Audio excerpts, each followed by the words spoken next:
hoje tá dando umas travadinhas aqui para mim. Eu acho que é o tempinho de chuva. Normal, né? Aqui apareceu já que acabou de iniciar. Apareceu? Beleza. Apareceu. Começou a gravar a reunião na nuvem às 19h37. Então, boa noite, Enquanto pessoal. estamos com... Desculpa. Mas, gente, só ia comentar que estamos com 15 pessoas. Obrigada aos nossos participantes. Obrigada, Beatriz. No final. Vou dar um recadinho agora no começo. Vamos, da semana que vem? Pode ser. Gente, ó, na semana que vem, a quinta-feira, já vai ser o dia 1º de maio, que é feriado, né? No dia 30, a professora Beatriz tem um compromisso e ela não vai poder ministrar aula nesse dia. Então, a aula vai ser no dia 29, tá? Vai ser na terça-feira. E aí a gente finaliza as nossas 5 aulas. Então, aí eu vou tentar, no máximo até segunda. Hoje eu mandei meio em cima da hora, por causa da semana de provas que eu falei, tá um pouco corrido.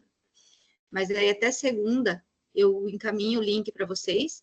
E aí a gente vai encerrar as nossas 5 aulas síncronas desse módulo, tá bom? Na terça-feira. Aí já fica combinado. E, Beatriz, eu vou passar a palavra para você, tá?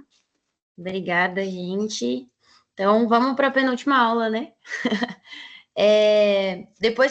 Quando eu comecei a montar essa aula, eu falei, nossa, mas de novo eu vou falar de água doce.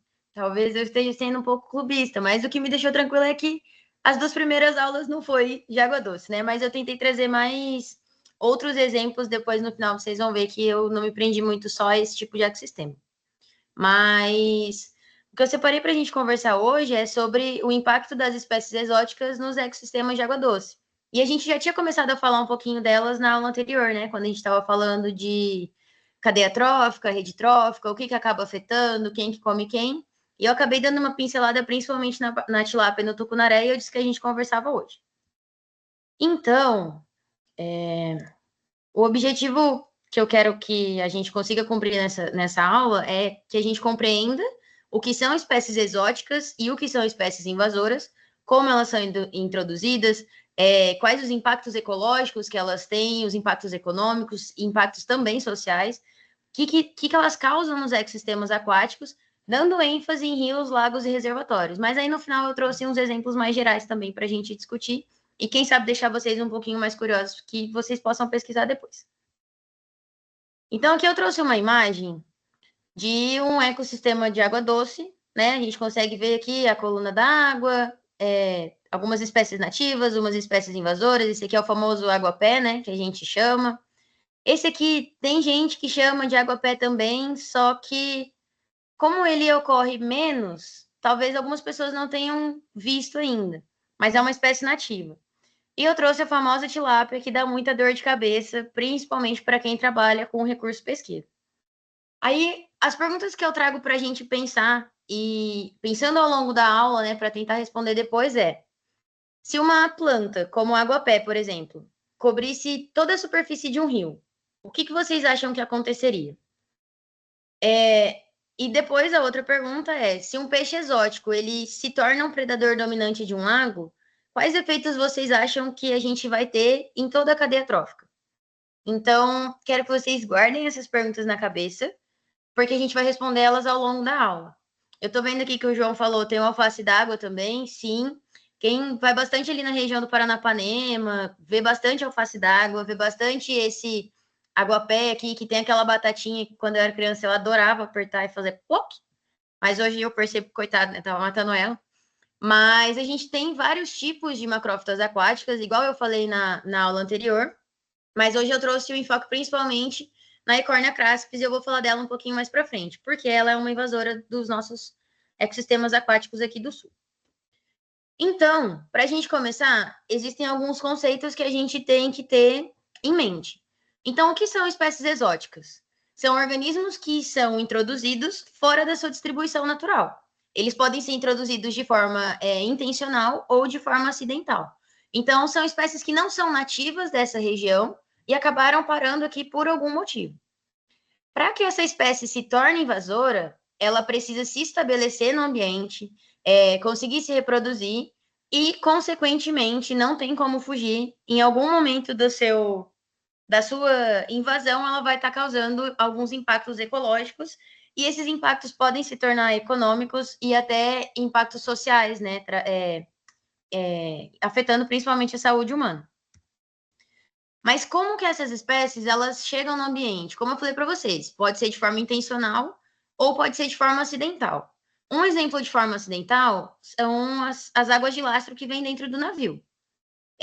Então vamos pensar assim: um navio que saiu lá da China com as nossas comprinhas da Shopee, ele vem trazendo toda a água porque ele precisa flutuar. Então ele traz dentro do seu casco, né, essa água de lastro que tem micro-organismos, tem bactérias, pode ter vírus, já tem casos até de alguns peixes que eram nativos da China e acabaram parando aqui no Brasil, por exemplo, ou em outros lugares do mundo. Então, essa é uma forma de invasão de espécies. Por aquicultura, tem muita gente que tem esses tanques de peixe muito próximo a algum corpo d'água, e geralmente muitos casos de espécies invasoras de peixes que a gente tem aqui é que em algum momento, não sei, pode ter chovido muito, deu uma cheia nesses tanques, o produtor não teve controle e as espécies acabaram escapando. Isso é muito comum também no Nordeste, porque eles têm bastante açude e o nível de água, quando sobe, né, pode estar causando esse escape de peixes. Por aquarismo, esse peixinho aqui, eu acredito que todo mundo já deve ter visto no pet shop. E, na verdade, ele é conhecido como peixe zebra. Ele é parecido com esse aqui do slide, né? Ele é prateadinho com risquinhos azuis. Só que ele foi modificado transgenicamente para que ele seja colorido, ou seja, para ornamentação. E tem muita gente que acaba soltando, assim, não tô dando conta de cuidar do aquário, solta lá em qualquer rio, porque, infelizmente, na cabeça de muitas pessoas ainda, o rio, ele serve para abrigar qualquer tipo de peixe, qualquer tipo de tartaruga, e não é bem assim que as coisas funcionam. Então, esse peixe muito comum em pet shop, ele já foi encontrado em nascentes da Mata Atlântica. E ser encontrado principalmente em nascente, é um grande problema, né? Porque é ali onde toda aquela água que a gente conhece, que vai virar um riacho, um ribeirão, depois posteriormente vai virar um rio, se concentra. E esses peixes já foram encontrados lá. Um outro exemplo, nossa, não sei por que ficou ruim a imagem, mas é um tucunaré, tá, gente? É a pesca esportiva. Tem muitos pescadores que acabam pescando e soltando, acabam soltando esses peixes em locais indevidos, e é assim que muitas das espécies chegam no ambiente, como é o caso do tucunaré. Quem é pescador aí, ou tem tio, pai pescador, já ouviu falar do tucunaré, sabe que é um peixe que, assim, a galera gosta de pescar porque ele dá um certo trabalhinho para pegar, mas muitas vezes o pessoal pega e não leva para casa. E depois, no final, eu vou conversar com vocês sobre isso, que é um problema, porque quando a gente pega uma espécie invasora, o ideal é que a gente não devolva ela para o ambiente, porque ela está causando uma consequência naquele ecossistema. A gente tem um programa de longa duração aqui na UEM que chama PELD, e a gente pesca não, a gente faz o monitoramento de uma área da planície de inundação do Rio Paraná. Então, ali na região de Porto Rico, a gente monitora essa área tem 24 anos. A gente vai a cada 3 meses, acho que eu conversei isso com vocês na aula passada, mas assim, os peixes que vêm na nossa rede, eles não são, e eles são invasores, se a gente não for utilizar, o código de ética da biologia diz que que a gente deve matar ele, né? Mas claro que tem toda aquela questão ética de uma forma que o peixe não sinta dor, tem todo um manejo correto para se fazer. E a primeira vez que eu fui fazer a coleta e eu vi que vieram alguns cascudos que eles acabam vindo por acidente, mas que o pessoal falou assim: a gente tem que acabar matando esses bichos, porque não pode devolver para o ambiente. Meu lado biólogo deu uma gritada assim. Eu falei: nossa, eu acho que eu não nasci para ser esse tipo de biólogo, não, porque a minha vontade era devolver todos eles para a água. Mas, infelizmente, a gente tem que fazer esse controle, porque, gente, eles causam danos muitas vezes irreversíveis ao ecossistema, tá? E uma outra maneira são canais artificiais. Essa foto que eu trouxe aqui é de um ambiente de água salgada, mas é o canal do Panamá, que eu acredito que todos vocês já devem ter ouvido falar. Esse canal ele não existia, então ele acabou conectando, né, essas duas partes, e essa conexão pode fazer com que organismos que estivessem de um lado consigam chegar em outro, e acaba prejudicando todo o ecossistema que existia já formado em um daqueles lados. Então, os canais artificiais são uma forma de introduzir espécies no ecossistema também. Mas o que a gente precisa entender? Quando que uma espécie exótica ela acaba se tornando invasora?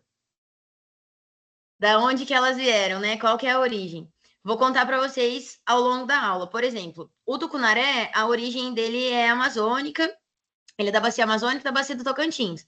Mas ele veio parar aqui principalmente por como que eu falei anteriormente? De tanques de peixe, né? A piscicultura. Então, o pessoal acabou criando ele em tanques de peixe, choveu muito na região, a água subiu e ele conseguiu encontrar o caminho do rio. E ele só foi descendo. Então, ele veio do norte, aqui no Paraná, aqui no sul, já tem de monte, né? O tucunaré, ele, infelizmente, é conhecido nacionalmente, porque ele é uma excelente espécie invasora. Ele conseguiu superar muito bem as barreiras ecológicas. E é exatamente isso que faz uma espécie deixar de ser exótica para se tornar invasora, que é quando essa espécie ela consegue superar as barreiras ecológicas e ela começa a causar efeitos negativos naquele ecossistema. Só que para que ela supere essas barreiras, para que ela se torne uma espécie invasora, existem 4 etapas que têm que ser seguidas. A primeira etapa é a introdução, depois o estabelecimento da espécie, a expansão, né, da população e, por fim, o impacto que ela causa. Então, falando um pouquinho da introdução, é quando a espécie acaba chegando nesse novo ambiente, como eu disse anteriormente, de forma intencional ou de forma acidental. E geralmente é por ação humana, tá? Depois que ela se introduziu nesse ambiente, que ela conseguiu chegar, se ela conseguir sobreviver, se ela conseguir se reproduzir com sucesso, a gente diz que essa espécie exótica, ela já está estabelecida. Só que a partir do momento que ela consegue se reproduzir, a sua população cresce, consegue se espalhar para outras áreas, consegue se dispersar para outros ambientes, a gente já está no estágio de expansão dessa espécie exótica. E por fim, conforme ela vai colonizando ali todos esses ambientes, ela acaba causando alterações ecológicas. Por quê? Normalmente essas espécies são ótimas competidoras de recurso, por exemplo, a tilápia. Gente, a tilápia vive em qualquer tipo de água. Água sem nutriente, água com nutriente, água podre, qualquer tipo de água, provavelmente você vai achar uma tilápia, entendeu? Ou como o caso do tucunaré, ele é um excelente predador, ele é um predador muito voraz. Então, principalmente, ele captura os filhotes de outros peixes, né? Então, naquela época que era para ser de reprodução e aumentar a população daqueles peixes, o tucunaré vai lá e come. Ou pode acontecer a hibridização com espécies nativas. O que é a hibridização? A gente tem uma espécie nativa aqui e essa espécie que se tornou invasora consegue cruzar. E assim nasce um híbrido. Tem uma menina aqui do Nupélia que ela estuda os híbridos de pacu. E, gente, a população de híbridos de pacu e os invasores já está muito maior do que os pacus nativos aqui da bacia. Porque eles têm uma estratégia evolutiva, assim, surreal na frente das espécies nativas. E com isso, não só alterações ecológicas são causadas, mas também alterações econômicas, porque isso pode estar causando prejuízo à pesca ou ao abastecimento de água, também prejuízos sociais, porque a gente pode estar causando alguns problemas de saúde pública. Então, infelizmente, a partir do momento que a espécie deixa de ser exótica porque ela se torna invasora, é um momento em que a gente tem que ter muito cuidado, tem que pensar muito bem como vai ser feito as medidas de manejo, e daí eu vou conversar isso com vocês um pouquinho no fim da aula. Maria, eu não lembro certinho o nome dos híbridos de pacu, mas eu posso pesquisar e eu falo para a Andréia mandar para vocês depois. Ou se der tempo, no finalzinho da aula, enquanto vocês estiverem, talvez, fazendo perguntas, eu já dou uma pesquisadinha aqui. Então, como que essas espécies elas se estabelecem? Então, vamos pensar assim.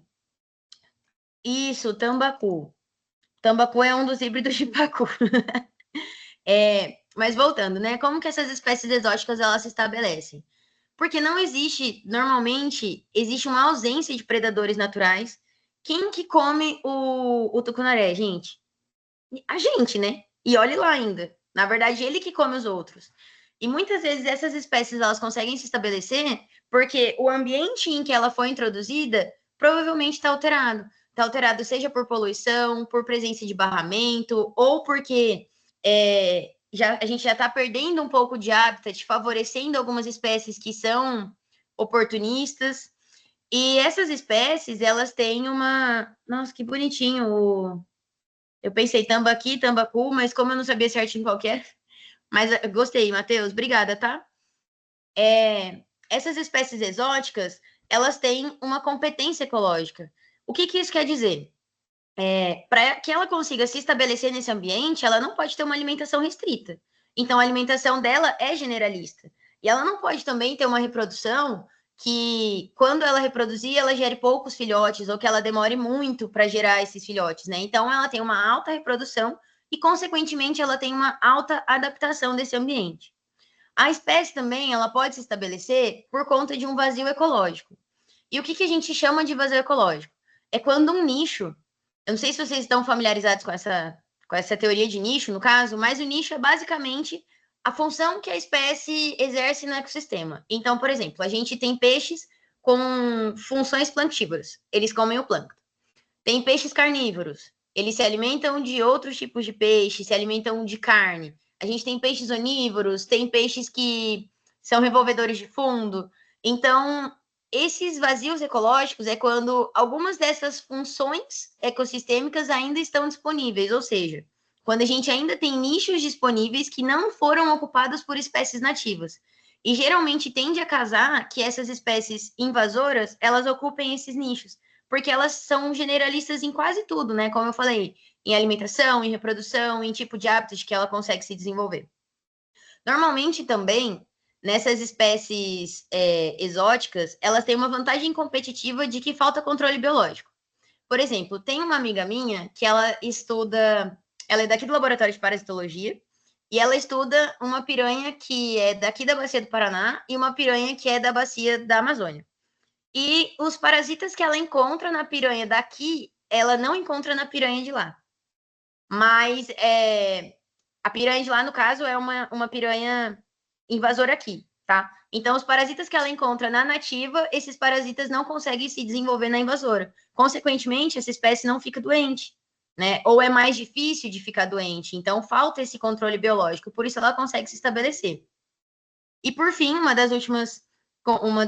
dos últimos porquês delas se estabelecerem é a facilidade de dispersão.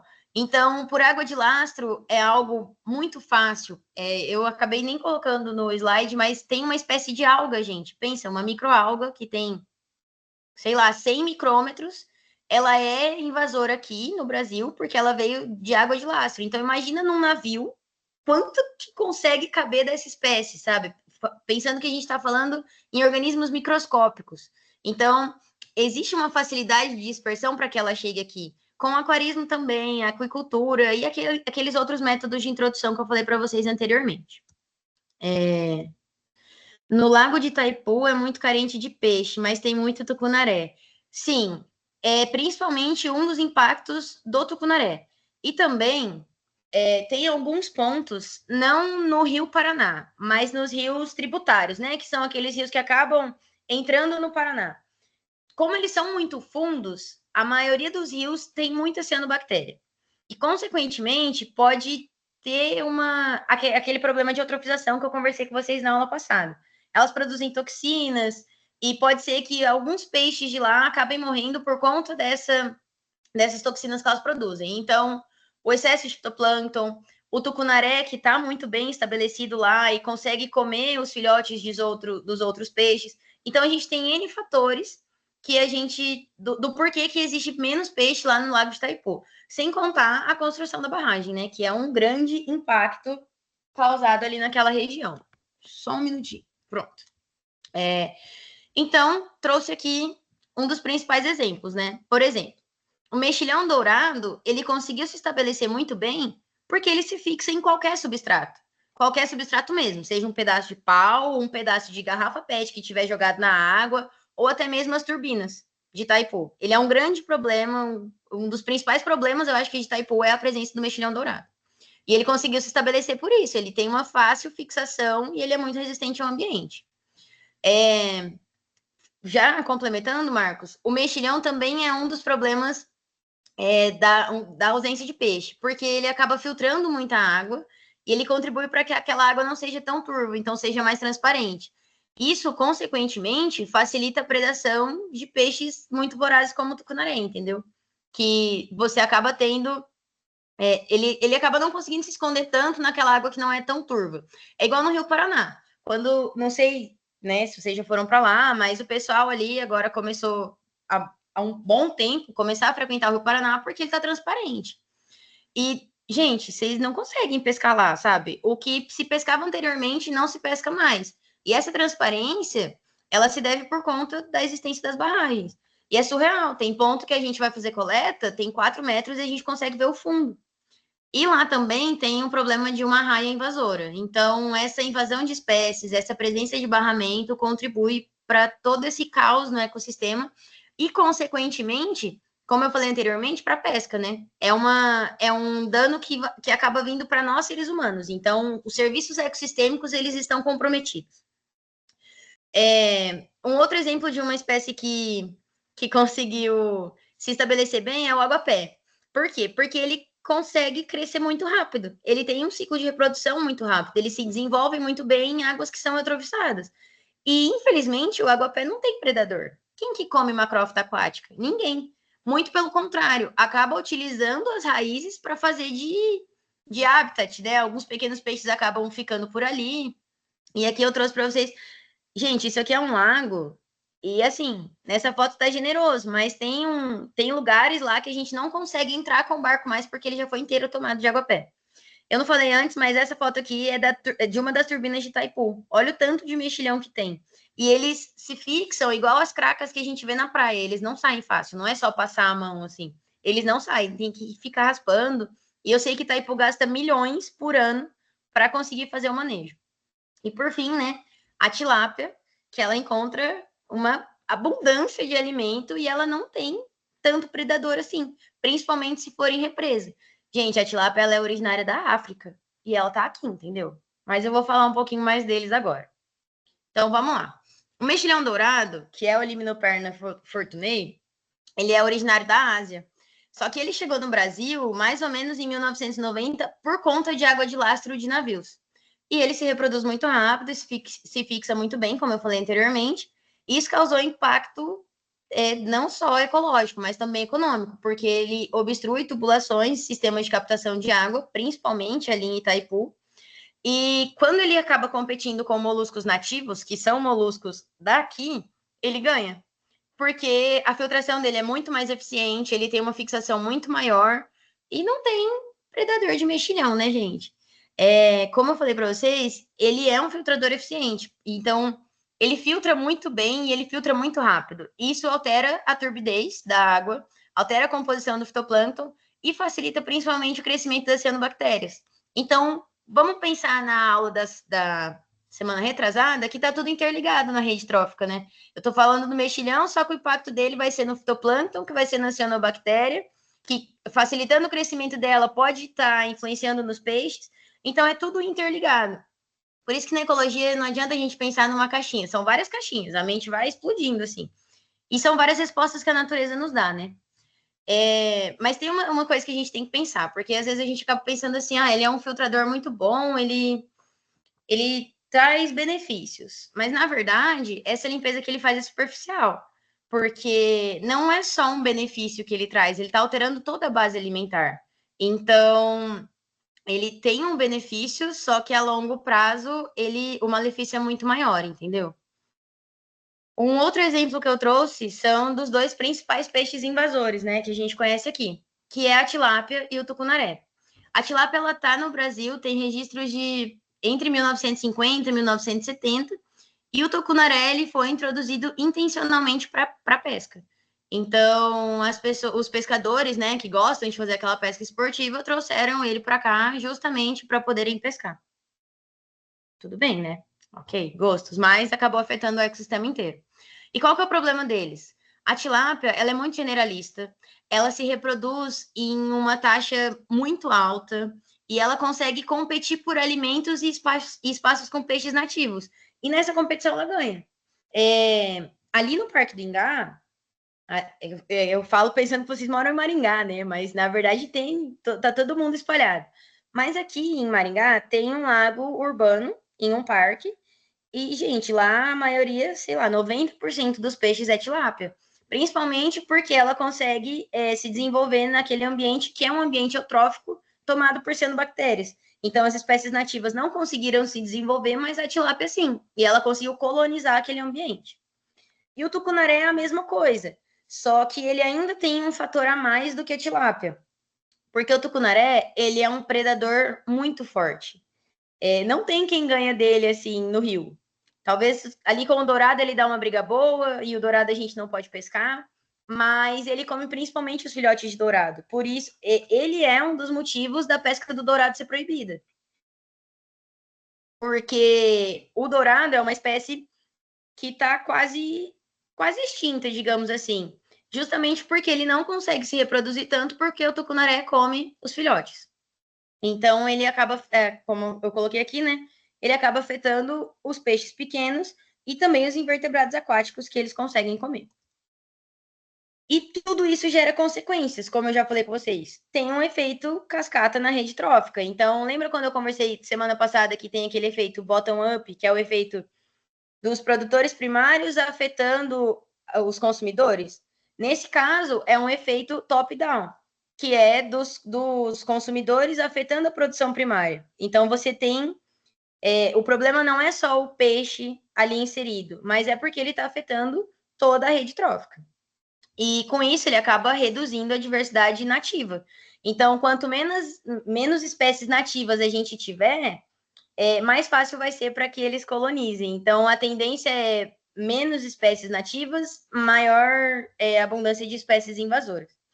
E como eu disse anteriormente, isso acaba comprometendo até a pesca artesanal, porque tem muitas regiões de populações ribeirinhas que acabam dependendo desses peixes, né, para sua pesca, para sua moradia e tal, para conseguir viver.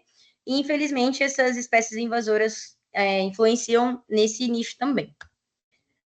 Aqui eu trouxe uma notícia que, quando eu vi, eu falei, não é possível. Porque, para mim, a tilápia já era... Para mim, assim, ela é uma dos principais sucessos de invasão. Mas já foi encontrado cardume de tilápia na costa brasileira. Ou seja, uma espécie que veio do Nilo, de água doce, está conseguindo resistir à salinidade e está atingindo regiões oceânicas, regiões costeiras. Gente, imagina o estrago que ela vai fazer no oceano. Ah, mas o oceano é muito grande, tem muita diversidade. Ok. Pensando em curto prazo, sim. Mas conforme ela consegue se estabelecer e se reproduzir, a tendência é que ela vá afetando cada vez mais. Eu vi que já foi encontrado, o mapeamento já foi do Nordeste até o Sul, já foi avistado o cardume de tilápia. E aqui é uma fotinha dela na areia, né? Mas falando agora um pouquinho de planta. Tem o aguapé, que é a Ecornia craspis. A Ecornia craspis, ela compete diretamente com a Ecornia azúrea. A Ecornia azúrea é a espécie nativa, tá? E a craspis é a espécie invasora. E, normalmente, quem que a gente encontra em elevada abundância no ecossistema? A invasora. Por quê? Porque a taxa de crescimento dela é maior comparada com a nativa, e ela consegue formar tapetes muito densos, enquanto a Ecornia azúrea forma tapetes menores. A Craspis, por ela ter essa taxa de crescimento elevada, ela consegue tampar. Assim, como eu falei para vocês, tem lagoa que a gente não consegue entrar mais porque ela já foi tomada de Ecornia. E isso gera um impacto porque reduz o oxigênio dissolvido. Por que reduz o oxigênio dissolvido? Porque ela está bloqueando a luz. Pensa, você tem lá o seu rio e colocaram uma tampa, que é isso que está acontecendo, ela está tampando ali. Então, você não consegue ter a penetração de luz, consequentemente, você diminui a taxa de fotossíntese, porque você não consegue ter tanto fitoplâncton produzindo essa fotossíntese. Se não tem tanta fotossíntese, não tem tanta liberação de oxigênio dissolvido, e mais uma vez afeta a rede trófica inteira, porque se não tem oxigênio, não vai ter peixe e provavelmente vai afetar a pesca também. Então, essa falta de oxigênio acaba causando mortalidade de peixes e não só isso, mas como eu falei para vocês, né, a gente não consegue entrar em algumas lagoas porque está tomado, mas justamente porque começa a pegar no motor do barco. Então, você tem uma dificuldade para navegar, você não consegue ter uma recreação naquele lugar, porque não é simplesmente pulou na água, afasta elas, assim, não, gente, é muito denso, e ela serve de abrigo para muitos animais, então acaba se tornando uma água perigosa para você entrar. E com isso ela vai afetando todo o ciclo de nutrientes, seja o ciclo do carbono, o ciclo do fósforo, o ciclo do nitrogênio, ela consegue afetar tudo, justamente porque ela está reduzindo essa entrada de luz na água. E quando eu fiquei sabendo disso, acho que eu fiquei sabendo disso ano passado, numa disciplina que eu estava fazendo de ecologia de reservatórios, de que o pirarucu, que é esse peixe gigante aqui, que é o maior peixe de escama de água doce que a gente tem no mundo, ele tá chegando aqui no sul. E eu falei, gente, não é possível. Se o tucunaré já era um problema, você imagina o pirarucu, que é o maior peixe de água doce do mundo, o estrago que ele vai fazer aqui. Então, ele é nativo da bacia amazônica e ele tem um valor comercial lá muito grande, porque ele tem ele é de grande porte, né? Então, pensa, você pescar um pirarucu, você consegue extrair muita carne dele para que você possa vender. Ele come, gente, para vocês terem noção, aproximadamente 10 quilos de peixe por dia. Para manter esse tamanhozinho da criança, não é fácil. Então, isso causa um risco quando a gente pensa que ele pode estar lá aqui. Porque ele é um predador de topo de cadeia. Se ele é um predador de topo de cadeia, ele vai afetar todos os outros níveis tróficos. É igual quando a gente pensa em onça, quando a gente pensa em leão, quando a gente pensa em tubarão. A gente sabe que eles afetam todo o resto da rede trófica. Imagina um peixe desse aqui, pelo amor de Deus, né? Imagina uma comunidade imensa desse peixe. Pois é. E daí ele vai competir por alimento, vai alterar a rede trófica inteira, porque com certeza ele vai ganhar. Aí aqui eu trouxe algumas notícias que eu separei, né? De que ele já se espalhou, lembrando que ele é nativo da Amazônia. Ele já se espalhou por 230 pontos e ele está em quase todas as regiões do Brasil. E o principal responsável por isso é a piscicultura, que teve escape de peixes quando ocorreu algum. Não sei, o peixe pode ter conseguido escapar por algum motivo, como eu falei anteriormente, o nível da água pode ter subido, ele acabou escapando por rio, mas 80% da responsabilidade é da piscicultura. E ele acaba virando uma ameaça, porque ele em outras regiões, né, ele é considerado invasor. E ele já chegou na região sudeste, ele já está colocando em risco as espécies nativas de lá. E a região sudeste, quando eu falo para vocês, é que ele já atingiu o Rio Grande, que é um Rio Grande de São Paulo. Então, ele só não conseguiu atingir aqui ainda o Paraná, porque ele está entre duas barragens. Ele está aqui, ó, entre a hidrelétrica de Marimbondo e a hidrelétrica de Água Vermelha. Provavelmente nessa região foi onde ele conseguiu escapar. Então, assim, se ele conseguir passar as turbinas, e isso a gente fala daí dele pequeno, tá? Porque ele com 10 quilos, ele não vai conseguir subir. Se ele passar da turbina, ele vai virar um sashimi. Mas se ele conseguir subir essa usina hidrelétrica de Água Vermelha, a próxima usina que ele chega é a de Ilha Solteira. E a usina de Ilha Solteira já é no Rio Paraná. E vocês sabem o tamanho do Rio Paraná, né? A gente pega aqui, eu trouxe para vocês, aqui é o estado de São Paulo, aqui a gente tem o estado do Paraná, aqui é o estado de São Paulo e aqui a gente tem o estado do Paraná. E, gente, o Rio Paraná, ele é de uma ordem muito grande, ele é um dos principais rios que a gente tem no país. Você imagina se ele conseguir chegar aqui, o estrago que ele vai fazer. A gente não vai ter tucunaré para contar a história e falar, o tucunaré quando era invasor era bom. É isso que a gente vai falar, porque o pirarucu vai causar um estrago aqui. Não vai ter peixe, entendeu? E assim, mas é só pescar. Gente, vocês viram o tamanho desse peixe? Não é qualquer pescadorzinho com uma vara de bambu que vai conseguir. Ou um pescador que, eu sou bom. Não, não é ele, dá um trabalho para ser tirado da água. E o pessoal da Amazônia tem toda uma técnica, e mesmo assim, é um peixe que não vai ser fácil de ser pescado. Se ele conseguir chegar aqui, vai ser um estrago que eu não quero nem ver. Mas falando de um outro animal que é o shape do pescador, bem isso, tem que ser forte, né? Um outro animal que eu trouxe é o tigre d'água. E é uma espécie muito comum que a gente vê em pet shop e a gente vê em lagos urbanos, porque elas já foram soltas. Só que ela é uma espécie invasora porque ela é nativa da América do Norte.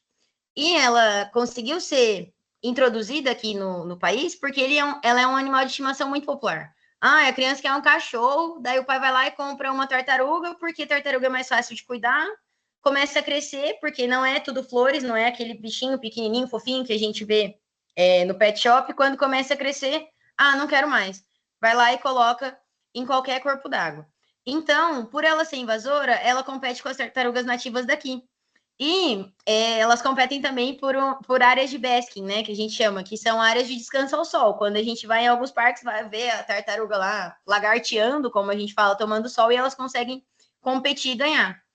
E um problema dessa espécie é que ela conseguiu gerar alguns híbridos aqui, que é o mesmo caso do pacu, tambaqui, né? Ela conseguiu fazer uma hibridização com as espécies locais. Então, não é só mais uma ameaça ecológica, social e econômica, mas também uma ameaça genética, né? Questão de mutação, de perda de genes. Então, a gente tem esse tipo de ameaça também. E ela é um possível vetor de doenças, tá, pessoal? Tem um exemplo de conflito que eu trouxe para vocês, de que essa espécie, que é a Phrynops geoffranus, que é aquela tartaruga que tem o bigodinho aqui, ela é nativa da Amazônia, e nessa área, a introdução do tigre d'água acabou causando desequilíbrios. Por quê? Porque teve um declínio da população das nativas e teve um acréscimo de abundância da população da invasora. Então, ela fez um estrago, tá, pessoal?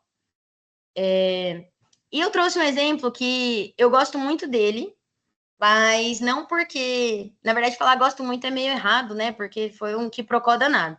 Mas que é o caso das piranhas, que quando teve a inundação de Sete Quedas, vamos pensar assim, a gente tinha a parte baixa do Rio Paraná, a gente tinha Sete Quedas e a gente tinha a parte alta do Rio Paraná. Quando inundou, o nível da água se igualou. Então, as espécies que antes estavam separadas por essa barreira ecológica, que era Sete Quedas, elas conseguiram chegar no mesmo ambiente, elas dividem o mesmo ambiente. E com isso, teve um problema das piranhas, que a piranha, a Serrasalmus, aqui que eu trouxe, a Serrasalmus maculatus, que é a nativa, ela teve a população declinada porque a Serrasalmus marginatus conseguiu invadir. Isso aconteceu por causa das Sete Quedas. Aqui, ó, eu trouxe para vocês verem. Acho que é a última foto que tem, assim, que ainda dava para ver um pouquinho do topo das Sete Quedas, né? Aqui os numerozinhos marcando. Então, depois do represamento do rio, que formou o reservatório de Itaipu, esse fluxo acabou sendo interrompido, essa barreira natural acabou sendo quebrada. Então, aquela limitação das espécies não existia mais. Elas se deslocaram rio abaixo. E as espécies de cima, que foi as que conseguiram descer, elas acabaram se tornando invasoras aqui. E hoje, quando você vai pescar, geralmente você acaba achando em muito mais abundância a Serrasalmus marginatus. Isso é um problema, porque eu estava lendo que ela é mais... A piranha por si só já é agressiva, mas a marginatus ela é mais agressiva ainda do que a maculatus, que é a nativa. E essas novas populações acabaram, né, competindo com os peixes locais, não só as piranhas, as piranhas nativas, mas também outras espécies, porque elas são carnívoras, e elas acabaram tendo um impacto generalizado no ecossistema. Igual eu trouxe aqui, elas são bravas, né? Geralmente, quando a gente retira os peixes da rede na coleta, tem muitos que vêm mordidos, assim, porque ele estava ali dando sopa, a piranha com certeza fala, nossa, tudo que eu queria, né? Ele tá aqui paradinho, não vai fugir, e ela começa a se alimentar dele. Então, ela é um grande problema aqui. Achava que nem existia piranha no sul. Menina, existe e ultimamente está sendo um problema nas prainhas porque elas estão mordendo o povo. O povo tá indo lá e elas estão mordendo. Um outro exemplo que eu trouxe, daí eu já tô fugindo mais da água doce para vocês conseguirem ter conseguir pensar um pouquinho mais além. Não liga por essa cara desconfigurada do hipopótamo, é que eu pedi para o chat GPT fazer para mim um esquema. Mas, em 1990, o Pablo Escobar, ele levou, se eu não me engano, 2 casais ou 4 casais de hipopótamo para uma fazenda que ele tinha. Gente, hipopótamo aqui na Colômbia não é comum.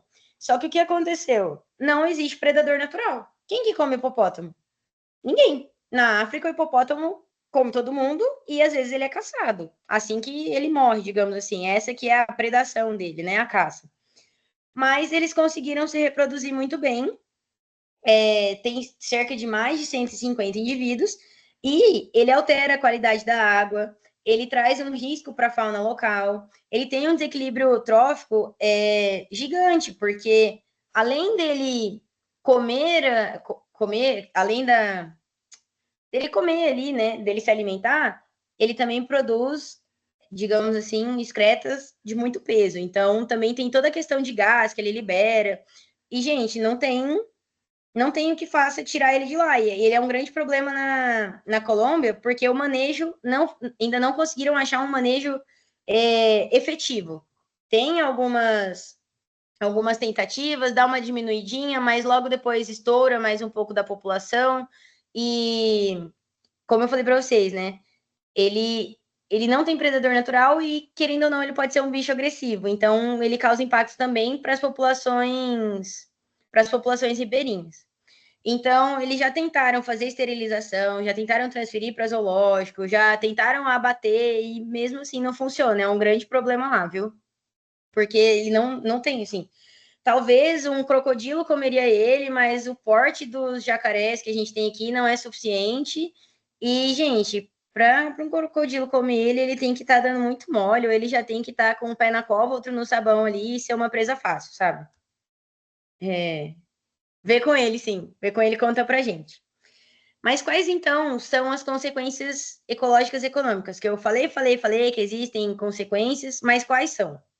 As consequências ecológicas é que tem uma redução da biodiversidade, principalmente da biodiversidade nativa, tem uma alteração das redes tróficas, como eu expliquei para vocês anteriormente, e a gente acaba tendo uma perda de funções ecológicas, né? Filtração, decomposição, controle biológico por outras espécies, a gente acaba perdendo essas funções. Econômicas, que você acaba tendo custos com manutenção de hidrelétrica ou de sistemas de água, você tem uma perda de produtividade pesqueira, você acaba tendo gastos com controle e erradicação desses animais. E existem algumas estratégias que eu vi que alguém já tinha perguntado, né? Mas aí o que tem que fazer? Tem casos que você consegue fazer algo, mas tem casos que você não consegue, como é o caso, por exemplo, ali de quem falou do javali, que também é um grande problema no Rio Grande do Sul, e do hipopótamo que eu estava explicando para vocês.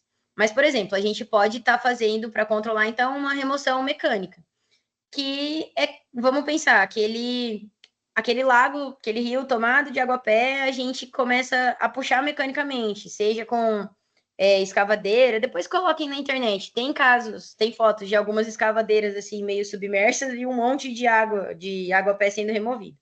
Então a gente pode fazer o controle dessa forma. A gente pode criar barreiras físicas, barreiras elétricas ou algumas barreiras sonoras para impedir a dispersão de peixes, né? Nesse caso, essas barreiras é mais para peixe, tilápia ou tucunaré, só que não é tão usado, tá, gente? Porque não é tão eficiente. E quando você cria essas barreiras, você não está afetando só as espécies invasoras, mas você está afetando as espécies nativas também. Você pode fazer um controle biológico, que é a introdução de predadores naturais. Por exemplo, assim, se o tucunaré fosse invasor lá na Amazônia, o predador natural dele, que faria o controle biológico, seria o pirarucu, entenderam? Só que no caso, o pirarucu também vai ser invasor aqui, então ele não é um bom controle biológico. O que a gente tem que fazer é, se pescar ele, leva embora para casa. Mas a gente pode estar fazendo esse controle biológico, inserindo alguns predadores naturais ou algumas doenças. Mas como eu falei para vocês, isso é muito difícil, porque é difícil você ter isoladamente só uma espécie nativa, uma espécie invasora. Quando você vai fazer esse controle, pode ser que você esteja afetando mais espécies do que você queria, entendeu? E existem também métodos químicos, que é quando a gente acaba utilizando algumas substâncias, por exemplo, castração de saguis. A prefeitura estava fazendo muito isso. Então, faz a castração ali, dos hipopótamos também, eles estavam tentando fazer para tentar ter um controle dessa população. E como medidas de manejo, a gente sempre fala, né? Monitoramento contínuo. O que é isso? O projeto que eu falei para vocês ali na planície do Rio Paraná é uma forma de manejo. E não é só de espécies invasoras, mas de todas as comunidades que a gente trabalha. Por quê? Porque tem 24 anos que de 3 em 3 meses a gente vai para lá para ver como está o ecossistema. Isso é o ideal que fosse feito em todos os lugares. Mas, infelizmente, as pessoas que tomam decisões por nós, né? Quem está à frente dos institutos ambientais, os políticos, eles pensam que isso gasta muito dinheiro e muitas vezes eles não querem pôr a mão no bolso porque eles não conseguem enxergar esses impactos que a gente acaba tendo, né? Já ouvi que é história para boi dormir, e se a natureza permitiu estar lá, deixa estar, entendeu? Só que as pessoas não conseguem entender que depois quem vai ser afetado é a gente. O que a gente está tentando fazer muito aqui na universidade é trazer a comunidade local e fazer divulgação científica. Que daí é quando a gente tenta levar, por exemplo, para a população ribeirinha, o problema dela pescar o tucunaré e soltar, para que elas consigam entender e assim explicar para outras pessoas. Também a gente pode fazer, que daí no caso é mais difícil, mas é um método, que é a integração entre os setores e políticas públicas, né? Então você acaba integrando órgãos ambientais, setores produtivos, alguns centros de pesquisa, para que sejam feitas políticas de conservação. E também a gente pode estar adaptando algumas medidas de acordo com o contexto do local. Então, considerando as características do ecossistema, se é um lago urbano, se é uma lagoa aberta conectada com o rio, tudo isso a gente tem que estar levando em consideração quando a gente for fazer um plano de manejo. Eu não vou ler para vocês, mas isso aqui é um exemplo de uma das coisas que a gente fez em uma disciplina que foi na disciplina de ecologia de reservatórios, que é uma cartilha que a gente vai distribuir para o pessoal lá de Porto Rico, os pescadores, né? Do porquê que se você pescou um tucunaré, o porquê que você não deve soltar ele, porquê que você deve continuar com ele. Então aqui a gente explica tudo, como ele chegou, o que eles fazem, para que as pessoas consigam entender, talvez de forma mais visual, com desenho, assim, que as pessoas consigam entender o porquê que ele é um problema aqui, né? E daí aqui a gente também colocou o Instagram do programa que a gente faz, né? Do PEL, lá que eu falei para vocês que a gente vai coletar, para que eles possam acompanhar, porque também, às vezes, muitas pessoas falam, mas vocês só falam e não mostram nada. Não, a universidade não mostra os resultados, mas na verdade a gente mostra, tem algumas redes sociais, quem quiser entrar lá também pode entrar, mas é importante que a gente tenha essa conversa com as pessoas mais leigas e que a gente saiba conversar, né? Que a gente saiba explicar, não de forma científica, porque senão a pessoa não vai entender, mas que a gente saiba falar de maneira social, né? Não de maneira formal. Isso é uma das coisas que vocês podem fazer também, gente, quando vocês quiserem, se tiver algum problema, vocês podem estar fazendo essa divulgação científica. E daí, para a gente ter em mente, e está finalizando a aula, é que nem toda espécie exótica ela é invasora, mas toda espécie invasora, inicialmente ela foi exótica. Em algum momento da vida, ela foi exótica, tá? E aqui eu trouxe algumas espécies invasoras de outros ambientes para vocês ficarem curiosos e quem sabe vocês irem pesquisar mais. Mas no oceano a gente tem, por exemplo, casos do peixe-leão. Gente, a fêmea libera 2 milhões de ovos por ano. Olha como isso esse número é muito maior comparado com espécies nativas. Então ele causa um problema gigante, até porque esses espinhos que ele tem são venenosos, então também não tem predador natural. Tem o caso do coral-sol, o caso do siri azul. Aqui na região, né, não sei para quem mora fora, o sagui de tufo branco, ele é invasor. Geralmente a gente vem nem reparar nos tufinhos, mas tem o sagui de tufo branco e o sagui de tufo preto. O de tufo preto é nativo e o de tufo branco é invasor. Tem o camarão tigre. Gente, olha o tamanho desse camarão. Eu olhei a foto e falei, isso é uma lagosta. Mas não é um camarão, entendeu? Ele chega a 30 centímetros por ano, ele se reproduz muito rápido e não tem quem come, né? Ele tem uma carapaça gigante e isso acaba favorecendo a sua expansão. E tem a ostra japonesa também, que ela é nativa do Japão, mas ela foi introduzida aqui no Brasil para cultivo. Então, aquelas fazendas de ostras, o pessoal começou a criar ela, em algum momento ela conseguiu escapar e acabou atingindo o oceano. Aí eu trouxe uma pergunta para vocês refletirem, né? Que se uma espécie exótica ela começar a ajudar o ecossistema, ela ainda vai ser tratada como um problema? Como eu falei para vocês anteriormente, né?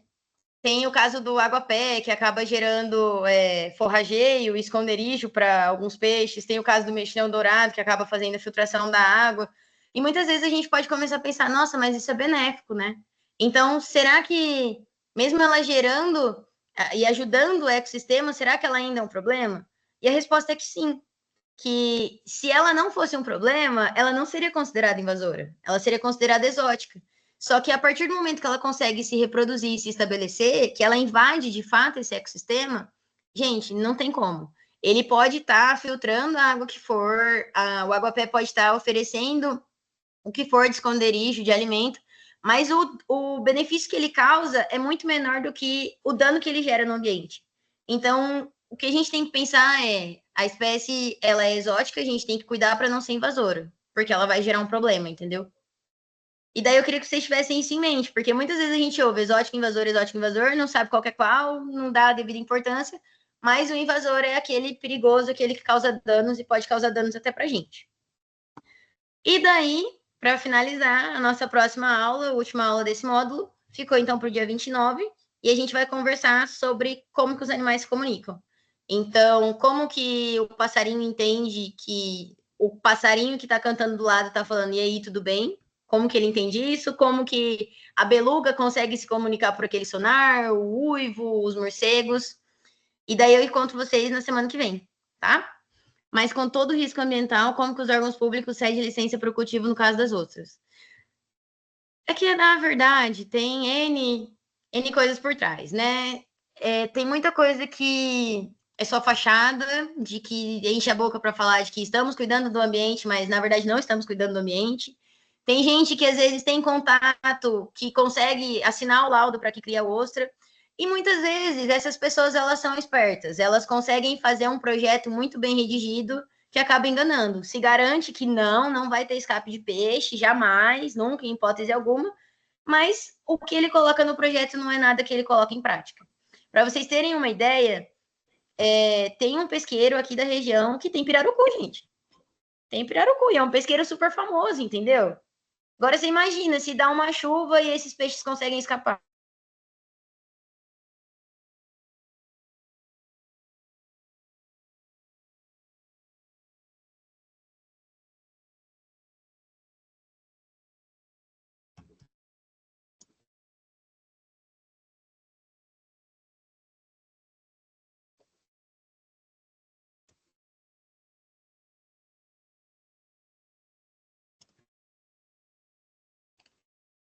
Pessoal, travou para vocês também? Estão conseguindo me ouvir? Sim, sim, foi a Beatriz. É que na hora que travou, deu uma oscilação aqui, não foi só na internet, foi na luz. Não sei se foi na cidade de Maringá inteira, que eu e ela estamos em Maringá. Vamos ver se ela volta. Eu achei que tivesse sido a minha.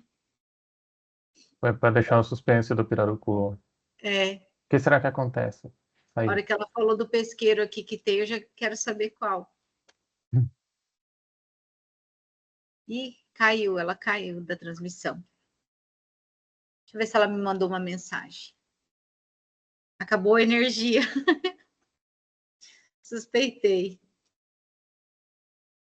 Ela me mandou uma mensagem. Uma pena que eu não vou poder participar da próxima aula, porque eu tô na Unicentro aqui, daí hoje eu não tenho aula, daí eu aproveitei para assistir a aula de biologia. Ah, Maria Antônia, eu acho que quem não está matriculado em tópicos não está conseguindo pegar os links. Mas aí qualquer coisa depois, eu posso pegar um apanhado de todas as gravações e encaminhar via e-mail daí para vocês, tá? Com as gravações, para vocês poderem assistir. Assim. Que eu acho que o tema da aula que vem também está super legal, né? Tá bem legal. Uma pena que na próxima aula tem um seminário para apresentar, senão eu fugi um pouco da aula para assistir. Mas o importante é você participar na maior parte. Gente, eu vou... O meu professor, ele é colombiano, daí eu vou ver se ele não sabe desse negócio aí do hipopótamo. Ele deve saber sim, porque lá é um problema bem